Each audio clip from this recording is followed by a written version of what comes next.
جانب والے راستے پر دوڑا دیا اور خود دائیں جانب والے راستے کی طرف بھاگا۔ تقریباً 100 گز آگے میں نے اسے دیکھ لیا۔ اس نے اپنی چادر اتار کر پھینک دی تھی اور بھینسوں کے ایک باڑے میں کچی دیوار پھاند رہا تھا۔ میں نے بھی اس کے پیچھے دیوار پھاندی اور اندر داخل ہو گیا۔ مویشیوں کے درمیان سے گزر کر وہ شخص دوسری طرف والی دیوار پر چڑھ رہا تھا اور وہ باہر کود گیا۔ اس کے کودتے ہی دیوار کے اس پار سریلی چیخیں گونجی۔ ایک لمحے بعد میں بھی دیوار کے اوپر تھا۔ میں نے دیکھا یہ کسی کے گھر کا صحن تھا۔ یہاں شامیانہ لگا ہوا تھا اور بلبوں کی زرد روشنی میں بہت سی زرق برق لڑکیاں، عورتیں چیختی چلاتی ہوئی بھاگ رہی تھی۔ در حقیقت یہ شادی والا گھر تھا۔ چند لمحے پہلے یہاں ڈھولک بجائی جا رہی تھی۔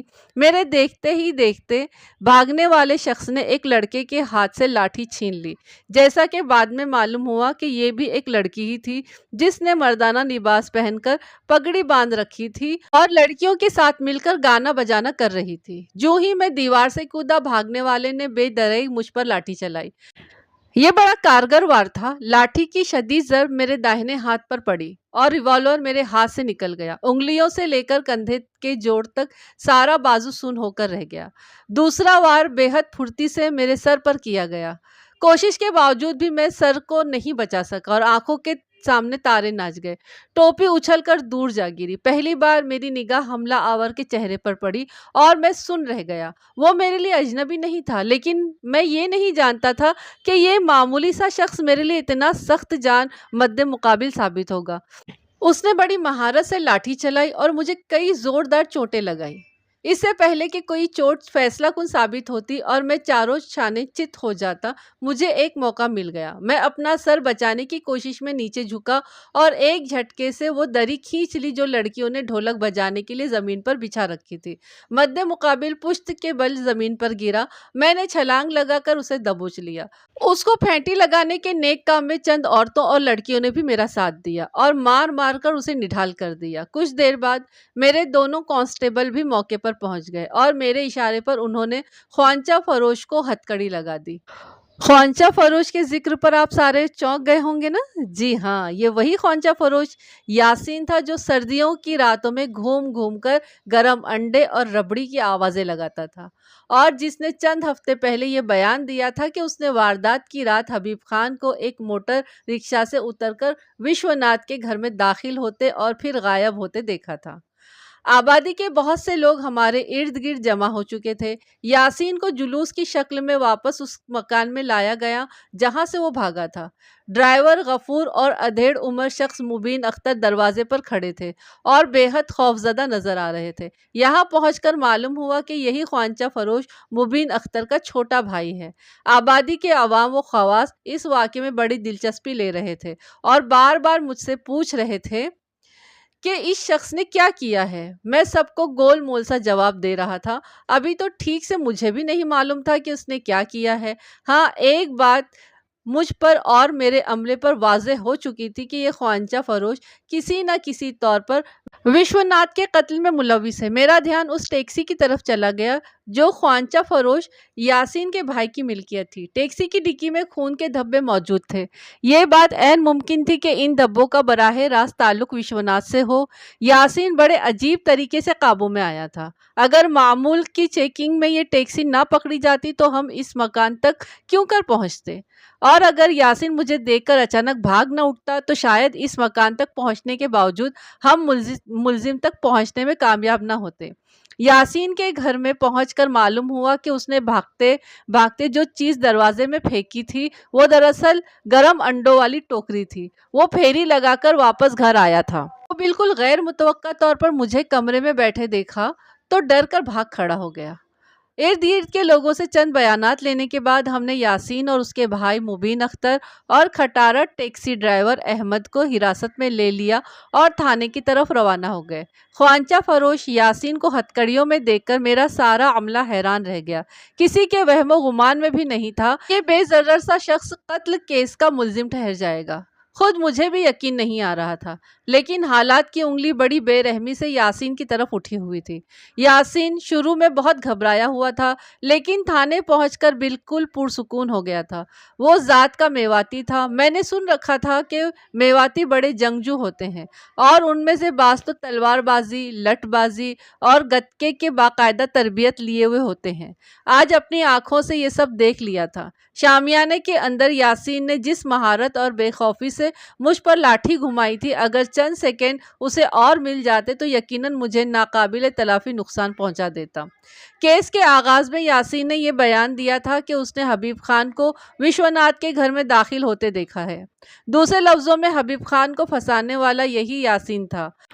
اب ایسا دکھائی دے رہا تھا کہ یاسین خود اس اغوا اور قتل میں ملوث ہے۔ اگر ایسا تھا تو کیوں ہوا تھا ایسا؟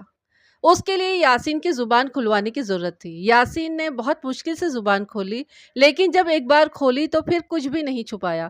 آنکھوں میں آنسو بھر کر اور چہرے پر جوش سجا کر وہ بولتا چلا گیا، بڑی روانی سے، بڑے اعتماد سے۔ سب اسے خاموشی سے سنتے رہے۔ اس نے کہا، میں وشوناتھ کا قاتل ہوں اور مجھے اس بات پر بے حد افسوس ہے۔ کاش میں حبیب خان کا قاتل ہوتا۔ میں نے اگر سزائے موت پائی تو مجھے اپنے پھانسی چڑھنے کا افسوس نہیں ہوگا، صرف اس بات کا افسوس ہوگا کہ میں حبیب خان کے بجائے ایک بے گناہ کے قتل میں پھانسی پا رہا ہوں۔ کاش وشوناتھ مجھے اپنے قتل کرنے پر مجبور نہ کرتا، کاش وہ میری بات مان جاتا۔ وہ ہچکیوں سے رونے لگا۔ کچھ دیر رو چکا تو اس واقعے کی تفصیلات بتانے لگا۔ اپنی گلوگوئی آواز میں اس نے کئی انکشافات کیے اور آخر میں یہ بتایا کہ وشوناتھ بے گناہ ہونے کے باوجود اس کے ہاتھوں سے کیوں کر اور کیسے ہلاک ہوا۔ اس کے طویل بیان کا خلاصہ درج ذیل ہے۔ آج سے 5 برس پہلے میری شادی ہوئی تھی۔ میری بیوی کا نام فہمیدہ تھا۔ وہ میری تایا زاد بہن تھی۔ اس کو سب شہزادی شہزادی کہتے تھے۔ وہ کسی شہزادی ہی کی طرح خوبصورت تھی۔ ہماری برادری میں اکثر افراد کے رنگ سانولے ہوتے ہیں، لیکن اس کا رنگ بھی صاف تھا۔ پتہ نہیں کب اور کس وقت وہ اس شیطان کی نظروں میں آ گئی۔ ہاں، میں اسے شیطان ہی کہوں گا۔ سیدھی سادی عورتوں کو بہکانے، ورگلانے اور خراب کرنے میں اس بد کردار کو کمال حاصل ہے۔ آپ سب لوگ اس شیطان کو حبیب خان کے نام سے جانتے ہیں۔ اس نے شہزادی کو کہیں بازار میں دیکھا اور ہاتھ دھو کر اس کے پیچھے پڑ گیا۔ پہلے بھائی بن کر اس کے قریب آیا، اس کے دل میں جگہ پیدا کی، پھر اپنی اصلیت پر اتر آیا۔ مجھے اس چکر کا پتہ بہت دیر سے لگا۔ شہزادی خاموش اور افسردہ سی رہنے لگی۔ پہلے بچے کی پیدائش کے بعد سے اخراجات بہت بڑھ چکے تھے اور آمدنی بہت کم تھی۔ میں نے سمجھا شاید گھر کی حالات کی وجہ سے پریشان ہے۔ پھر وہ بیمار ہو گئی۔ ایک روز مجھ سے کہنے لگی کہ میں اسے اس کے میکے چھوڑاؤں، یہاں اس کا دم گھٹ رہا ہے، یہاں رہی تو وہ بیمار ہو جائے گی۔ مجھے اس کی باتیں سمجھ میں نہیں آ رہی تھی۔ اس کا میکا ڈلہوزی میں تھا۔ میں نے کہا، ڈلہوزی میں تو بہت سردی ہے، وہ اس موسم میں وہاں نہ جائے، لیکن وہ نہ مانی۔ میں نے کرائے کا انتظام کیا اور اسے ڈلہوزی چھوڑ آیا۔ اس کے جانے کے 1 مہینے بعد اس کی ایک سہیلی سے مجھے پتا چلا کہ ایک شخص ہاتھ دھوڑ کر اس کے پیچھے پڑا ہوا تھا، گھر کے چکر لگاتا تھا، خط لکھتا تھا، وہ ہر طرح سے تنگ کرتا تھا۔ وہ ڈرتی تھی کہ اگر گھر میں بتایا تو فساد ہو جائے گا۔ اس شخص سے جان چھڑانے کے لیے وہ ڈلہوزی چلی گئی۔ میں اس اطلاع پر سخت پریشان ہوا اور بیوی سے ملنے ڈلہوزی روانہ ہوا۔ جس وقت میں امرتسر سے ڈلہوزی روانہ ہوا، اسی وقت ایک شخص ڈلہوزی سے امرتسر روانہ ہو گیا۔ وہ میری بیوی کے مرنے کی خبر لے کر آیا تھا۔ وہی ہوا تھا جس کا مجھے اندیشہ تھا۔ سخت سردی کے باعث اس کی حالت بگڑ گئی تھی اور وہ 8-10 روز نمونیا میں مبتلا رہنے کے بعد مر گئی تھی۔ یہ سراسر ایک حادثہ تھا، لیکن مجھے یوں محسوس ہو رہا تھا کہ یہ ایک قتل ہے اور قتل کرنے والا وہی بد کردار ہے جس نے میری بیوی کو ایک عرصے سے ہراساں کر رکھا تھا۔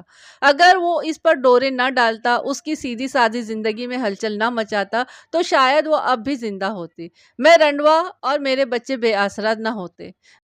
میں نے دل میں پکا ارادہ کر رکھا تھا کہ زندگی میں جب بھی موقع ملا میں اس شخص کو ضرور سبق سکھاؤں گا۔ اوپر والے نے مجھے زیادہ انتظار نہیں کرایا۔ بیوی کے مرنے کے بعد میں امرت پور سے امرتسر چلا آیا تھا۔ 9-10 ماہ پہلے حبیب خان بھی امرت پور سے امرتسر آ گیا تھا۔ مجھے پتا چلا کہ وہ اپنے مالک نذیر بادشاہ کی بیوی اغوا کر کے لایا ہے اور اس کے ساتھ محلہ رستم نگر میں رہ رہا ہے۔ میں نے اس کا ٹھکانہ دیکھ لیا اور اس سے بدلہ لینے کے نئے منصوبے بنانے لگا۔ میں کوئی دولت مند سیٹ یا بڑا آفیسر نہیں تھا۔ ایک غریب خوانچہ فروش تھا۔ میرے لیے حبیب خان سے ٹکرانا کوئی آسان کام نہیں تھا، بس دل ہی دل میں کھولتا اور کڑتا رہتا تھا۔ میں جان چکا تھا کہ حبیب خان شادی شدہ عورتوں کا شکاری ہے۔ یہ شکاری میرے سامنے گھومتا پھرتا تھا، لیکن مجھ میں اتنی ہمت نہیں تھی کہ اسے جہنم واصل کر سکتا۔ اسے مارنا ایک نیک کام تھا، لیکن یہ نیک کام کرنا میرے بس میں نہیں تھا۔ جیسا کہ آپ جانتے ہیں، واردات سے 2-3 روز پہلے حبیب خان اور وشوناتھ میں لین دین پر سخت لڑائی ہوئی اور دونوں نے ایک دوسرے کو قتل کی دھمکیاں دے دی۔ بہت سے دوسرے لوگوں کی طرح میں نے بھی یہ لڑائی دیکھی۔ اس لڑائی سے 2-3 روز بعد رات کو پھیری لگاتے ہوئے میں وشوناتھ کے گھر کے سامنے سے گزرا تو مجھے حبیب خان نظر آیا۔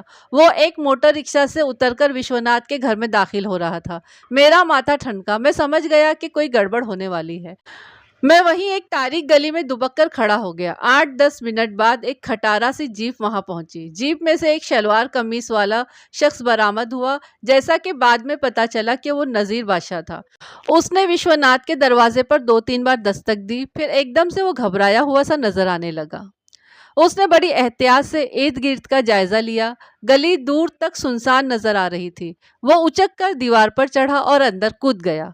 اسے اندر کودے بمشکل 1 منٹ ہوا تھا کہ مکان کے پچھواڑے سے حبیب خان بھاگتا ہوا برآمد ہوا۔ وہ خوف زدہ نظر آ رہا تھا۔ سڑک پر پہنچ کر اس نے احتیاط سے دائیں بائیں دیکھا، پھر جلدی سے موٹر رکشہ میں سوار ہو گیا۔ رکشہ والے نے اس کے بیٹھتے ہی رکشہ اسٹارٹ کیا اور آگے بڑھا دیا۔ اسی دوران نذیر بادشاہ بھی دروازہ کھول کر باہر نکلا اور اپنی کھٹارا جیپ میں بیٹھ کر فوراً ہی 9-2-11 ہو گیا۔ اب اس بات میں شبے کی کوئی گنجائش نہیں تھی کہ مکان میں کوئی گڑبڑ ہو چکی ہے۔ میں 15-20 منٹ تک وہیں تاریک گلی میں کھڑا رہا، پھر وشوناتھ کے گھر میں داخل ہو گیا۔ میں نے وشوناتھ کو کمرے کی دہلیز پر دیکھا۔ وہ آندھا پڑا ہوا تھا، اس کے کندھے اور سر سے بہنے والا خون فرش پر بکھرا ہوا تھا۔ وہ بے ہوش تھا۔ مجھے یہ جاننے میں بالکل مشکل نہیں ہوئی کہ وہ حبیب خان کے ہاتھوں زخمی ہوا ہے۔ میرے دماغ میں ایک خیال آیا، اگر بے ہوش وشوناتھ کو میں موقع سے غائب کر دوں تو حبیب خان سخت مشکل میں پڑ سکتا ہے۔ عین ممکن ہے کہ اس پر قتل کا ہی الزام آ جائے۔ بغیر سوچے سمجھے میں اپنے گھر کی طرف روانہ ہوا۔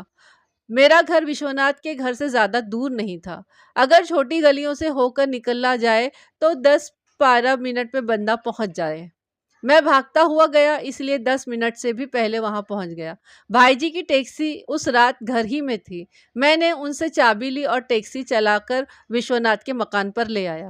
بھائی جی کا سالہ بھی میرے ساتھ تھا، اس کا نام اشرف ہے۔ ہم دونوں نے مل کر بے ہوش وشوناتھ کو ٹیکسی کی ڈکی میں ڈالا اور گھر لے آئے۔ اشرف کمپاؤنڈر ہے، اس نے خود ہی وشوناتھ کی مرہم پٹی کر دی اور بازار سے ایک ٹیکا بھی منگوا کر لگا دیا۔ میں نے وشوناتھ کے ہاتھ پاؤں باندھ دیے تھے۔ وہ پورے 20 روز ہمارے گھر کی کاٹ کباڑ والی کھوٹری میں بند تھا۔ بھائی جی، ڈرائیور غفور اور میرے علاوہ کسی کو بھی اس بات کا پتہ نہیں تھا۔ اس دوران میں میرے بیان پر حبیب خان کو گرفتار کر لیا گیا تھا اور اس پر مار پیٹ اور اغوا کا کیس بن چکا تھا۔ اب میری سمجھ میں نہیں آ رہا تھا کہ وشوناتھ کا کیا کروں۔ ہفتے 2 ہفتے کی بات اور تھی، لیکن اب مہینوں اسے یہاں بند رکھنا نہیں رکھا جا سکتا تھا۔ میں نے سوچا کہ اسے کسی طرح ڈلہوزی بھجوا دوں اور کم از کم اس وقت تک قید میں رکھوں جب تک کہ حبیب خان کو سزا نہیں سنا دی جاتی۔ لیکن اسی دوران ایک خطرناک واقعہ ہو گیا۔ ایک روز وشوناتھ نے کسی طرح اپنے ہاتھوں کی بندشیں کھول لی اور منہ سے کپڑا نکال کر چیخنے چلانے لگا۔ آپ نے دیکھا ہی ہے کہ ہمارا گھر گنجان آبادی میں ہے۔ وہ اسی طرح چیختا رہتا تو اڑوس پڑوس والے ہوشیار ہو جاتے۔ میں دروازہ کھول کر کوٹری میں داخل ہوا تو وشوناتھ مجھ سے گتھم گتھا ہو گیا۔ میں نے ڈرائیور غفور کے ساتھ مل کر اسے دبوچ لیا، لیکن وہ مسلسل گلا پھاڑ کر چیخ رہا تھا، چلا رہا تھا۔ میں نے اس کی آواز بند کرنے کے لیے ایک ایزار بند سے اس کا گلا دبانا شروع کر دیا۔ میں اسے قتل نہیں کرنا چاہتا تھا، لیکن اس نے آخری وقت تک جدوجہد جاری رکھی۔ میں بھی اس کا گلا دباتا رہا۔ اسی دوران ایک پڑوسی شور سن کر ہمارے گھر میں بھی آیا۔ خوف کی وجہ سے مجھے کچھ پتا نہیں چلا کہ میں کیا کر رہا ہوں۔ ایک دم وشوناتھ کا جسم ڈھیلا پڑ گیا۔ میں نے کوٹری کے اندھیرے میں آنکھیں پھاڑ پھاڑ کر دیکھا، وہ مر چکا تھا۔ اب ہمارے پاس اس کے سوا کوئی چارہ نہیں تھا کہ لاش کہیں پھینک دیں۔ لاش کو ایک بورے میں بند کیا گیا۔ میں نے خشک انجیروں میں پروئی جانے والی ایک رسی خاص طور سے حاصل کی اور بوری میں ڈال دی۔ مقصد یہی تھا کہ حبیب خان پر پولیس کا شک اور مضبوط ہو جائے۔ بعد ازاں ہم رات کے وقت بوری کو ٹیکسی میں لاد کر گندے نالے میں پھینک آئے۔ حوالات میں حبیب خان میرے سامنے بیٹھا تھا، اس نے داڑھی رکھ لی تھی، یہ داڑھی آنسو سے بھیگی ہوئی تھی، کچھ آنسو داڑھی کے بالوں سے گزرنے کے بعد گردن تک بہہ رہے تھے۔ وہ کہہ رہا تھا، انسپکٹر صاحب، بہت گنہگار بندہ ہوں میں، اتنے گناہ کیے ہیں کہ گئے دنوں کا سوچ کر بھی شرمندگی ہوتی ہے، لیکن میں یہ بھی مانتا ہوں کہ وہ اوپر والا معاف کرنے والا ہے، اس کے خزانے میں کسی کے لیے کوئی کمی نہیں ہے، اس کی رحمت جوش میں آتی ہے تو بدبخت ترین انسان بھی محروم نہیں رہتے۔ ہو سکتا ہے کہ وہ غفور الرحیم مجھے بھی بخش دے، لیکن میں یہ سب کچھ آپ سے اس لیے نہیں کہہ رہا کہ میں اپنی سزا میں کوئی رعایت چاہتا ہوں، خدا کی قسم ایسا نہیں ہے، مجھے سزا دے، پوری سختی سے دیں۔ میں آپ کو صرف یہ بتانا چاہ رہا ہوں کہ میں نے اپنے آپ سے اپنی زندگی کا رخ بدلنے کا عہد کر لیا ہے۔ میں جیل میں ناظرہ قرآن مجید پڑھ رہا ہوں اور 5 وقت کی نماز بھی دوبارہ شروع کر دی ہے۔ میں خدا کو حاضر ناظر جان کر قسم کھا چکا ہوں کہ شاہینہ میری زندگی میں آنے والی آخری عورت ہوگی۔ میں رات دن یہ دعا کرتا ہوں کہ رب العزت مجھے اس عہد پر قائم رہنے کی توفیق بخشے۔ میں نے چند روز کے اندر حبیب خان، یاسین اور دیگر ملزموں کے خلاف چالان مکمل کر کے عدالت میں بھیج دیا۔ دستور کی عدالتی کارروائی کے بعد حبیب خان کو مار پیٹ، اغوا اور دھوکہ دہی کی مختلف دفعات کے تحت 5 سال بامشقت سزا ہوئی۔ 2.5 سال پہلے درج ہونے والے ڈکیتی کے کیس میں بھی اسے 1 سال کی سزا ہوئی۔ اس کیس میں یہ ثابت ہو گیا تھا کہ حبیب خان نے واقعی سبھاش ناتھ کو 4,000 روپے دیے تھے، لہٰذا جج نے صرف آرمز ایکٹ کے تحت سزا سنائی اور لوٹ مار کے الزامات کو غلط قرار دیا۔ یاسین کو قتل اور اغوا کے جرم میں 12 سال قید بامشقت اور اس کے بھائی مبین اختر اور ڈرائیور غفور کو اعانت جرم میں بالترتیب 5 سال اور 3 سال کی سزا ہوئی۔ انسان زندگی کے راستے پر اپنی بدعمالیوں سے جو دھول اڑاتا ہے وہ بہت دور تک اس کا پیچھا کرتی ہے۔ یہ حقیقت ہے کہ حبیب خان نے شاہینہ سے ٹوٹ کر عشق کیا تھا اور اسے اپنانے کے بعد وہ ہر بے راہ و روی سے تائب ہو گیا تھا۔ وہ گھر اور دکان کی 4 دیواری تک محدود ہو کر ایک پرسکون اور پرامن زندگی گزارنا چاہتا تھا، لیکن جیسا کہ سننے والوں نے سنا ہے کہ حالات ابھی اپنا خراج مانگ رہے تھے اور حالات نے یہ خراج اس طرح مانگا کہ وشوناتھ حبیب خان کے ہاتھوں زخمی ہوا اور بعد ازاں اسے یاسین اٹھا کر لے گیا۔ حبیب خان ایک بار پھر تھانے کچہری کے چکروں میں گھسیٹا جانے لگا۔ اب وہ جیل کی چکی پیس رہا ہے۔ اپنی آخری محبت شاہینہ کو دوبارہ پانے کے لیے اسے کم از کم 6 سال کی سزا بھگتنی ہے اور اس بھٹی میں جلنا ہے۔ اس کہانی کا مظلوم ترین کردار یاسین تھا۔ اپنی بیوی کی موت کا بدلہ لینے کے چکر میں اس نے ایک بے گناہ شخص کے خون سے اپنے ہاتھ رنگ لیے اور ایک بے آسرا بچے کو بالکل بے آسرا کر دیا۔ شاید مکافات عمل کے تحت اسے کسی نامعلوم جرم کی سزا مل گئی تھی۔ اس کہانی کا تیسرا اہم کردار نذیر بادشاہ سن 45 تک امرت پور میں خوش و خرم زندگی گزار رہا تھا۔ اس نے ایک پنجابی عورت سے شادی کر لی تھی اور اپنا کاروبار امرتسر اور چندی گڑھ تک بڑھا لیا تھا۔